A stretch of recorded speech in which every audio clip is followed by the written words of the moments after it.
Hi friends, welcome to the Cozy Christmas in London vlog. I'm so excited for this vlog. Basically, we're just gonna have a very lovely chilled time hopping around London and doing a bunch of Christmas activities and getting in the festive spirit. I have got a workshop planned, I'm seeing a couple of friends, we're going to go and do a Christmas afternoon tea.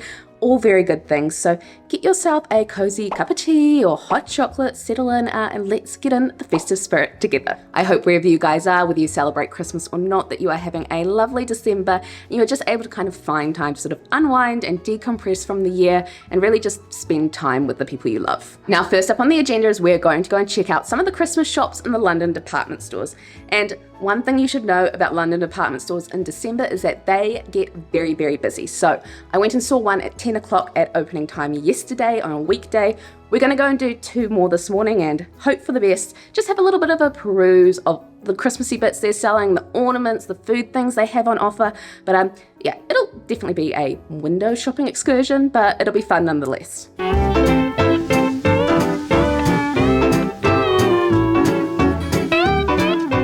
The store I visited yesterday was Fortnum's, and this was probably my favourite of the bunch. I just find the store to be the perfect size, not too big and overwhelming, with lots of charm. Their decorations range was a little bit smaller, but I love the focus on food and dining here. And also, how good is this Christmas pudding display? One thing you should definitely know about me is that I always look at the dessert or pudding menu first, so maybe that's why I love this so much. From Fortnum's, it's about a 10-minute walk via Bond Street to Liberty's, which is definitely the best route at the moment because of all of these fantastical Christmas decorations that are out in full force. I just love the vibe of Liberty's. It's so cozy with such a beautiful interior. There was a lot to browse here, but as a smaller shop, I can imagine it would get quite packed in peak hour. They have plenty of beautifully crafted decorations to choose from. I had my eye on these classic London ones decorated with all of the beads.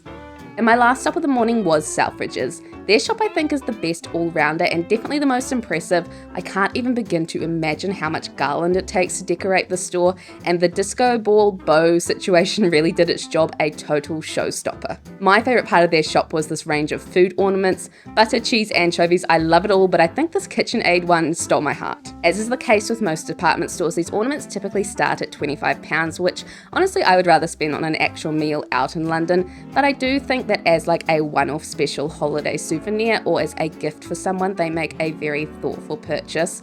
I personally remember my mum having this like treasure trove of ornaments when we grew up and all of the stories behind them, so I definitely want to start my own collection one day. But let me know in the comments if you have a favourite Christmas ornament and if it has a special story behind it. I just spent the whole afternoon editing videos for Instagram and TikTok. They're all like Christmas, festive, London themed videos, so make sure you go and check that out if you guys want more ideas. But it also has me a little bit worried because I'm kind of wondering what am I going to make videos about after Christmas is finished. I don't know yet, but we will cross that bridge when it comes to it. But tonight on the agenda, we have a really wholesome activity planned for a Friday night. I'm going to go and meet my friend Sophie, and we are doing like a floral, I think it's a floral wreath making class.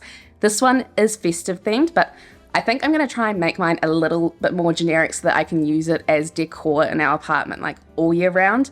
I'm also really excited that there's going to be someone there to instruct me on how to do it because I'm not the best when it comes to like apartment design or floral decor. I know what I like, but I just don't quite know how to like piece it together and put it together. So let's go and see what it's about and hopefully come back with a beautiful looking wreath. I jumped on the tube and made my way to Dalston in East London, where the Little Nature's Floral Studio is located. We were greeted with some treats, mince pies and Prosecco, which definitely makes any event feel a little bit more special. Abby, who owns Little Nature's, was our host for the evening, and the studio was set up so nicely when we arrived. Such a cozy space to spend the night. She talked us through everything we needed to know and coached us along the way, helping our wreaths come together with their own individual style. As these were fresh wreaths and not dried ones, we started with a base of moss, followed by the leaves and then the decorations. Everything we were using was locally sourced, and we were even reusing some offcuts from the Christmas tree sellers. But what really surprised me the most about this class was just how relaxing the process is. Once you get the hang of piecing everything together, it is just such a nice creative outlet. Guys, what do we think of the wreath? I am genuinely really proud of myself. I'm quite a type A person in that I like things to be really nicely placed and meticulous. So it was a bit of a process trying to figure out how I balance the wreath out. And then, you know, eventually I just kind of got into the flow of it and was like, you know what, it's an organic wreath and we're just going to go with that. And Abby, who runs the workshop at Little Natures, she is excellent, and she just really helped me kind of figure out what I wanted it to look like, sort of what style I was going for. She gave us so many great tips. She also does dried floral wreath workshops. That is such a mouthful. She also does dried floral wreath workshops throughout the year. So I think maybe a spring in London vlog, I will head back and make one of those, because this is only going to last for the Christmas season, and I definitely want one that I can pop on our wall and have as decor like all year round. We're going to go and have a lovely relaxing afternoon in London. We have got a Christmas themed afternoon tea planned. It is my only like sort of festive themed afternoon tea this season, so I am very, very excited. I just feel like I'm such a tea person in general. Like, I love sitting down and seeing all the different flavors they have to choose from. It really is the best part. But when it is a themed afternoon tea, you also get like all these special dessert and pastry options specifically for that theme. So the fact that it is Christmas themed has me really excited. I've got my dressing up, like going out clothes on, basically black turtleneck. That's as dressed up as I get. So let's go and have a lovely relaxing afternoon, drinking tea and eating all the pastries. Honestly, ideal.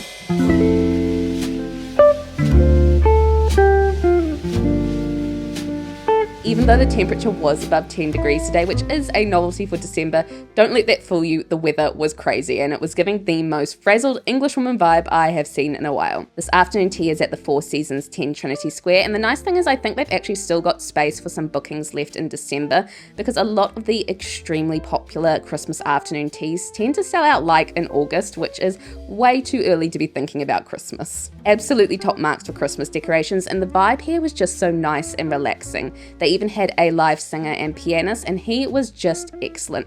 He had a couple of classic Christmas carols and also threw in a little bit of Oasis, which I absolutely love. We had our tiny sandwiches, which are always fun, but I am also so happy that they serve the scones here before the dessert course. A lot of places do it the other way around, and personally scones are my favourite part of an afternoon tea, so I would always rather eat them while I have the space. But the dessert portion of this tea was everything I hoped for. There was a coconut mousse one with grapefruit and cranberry, a zingy bonbon, and adorable layered gingerbread man, but my absolute favourite was the ode to Terry. We all know I love a chocolate orange, especially if you've seen my advent calendar this year. We waddled home after this happy, full, and very much in the Christmas spirit.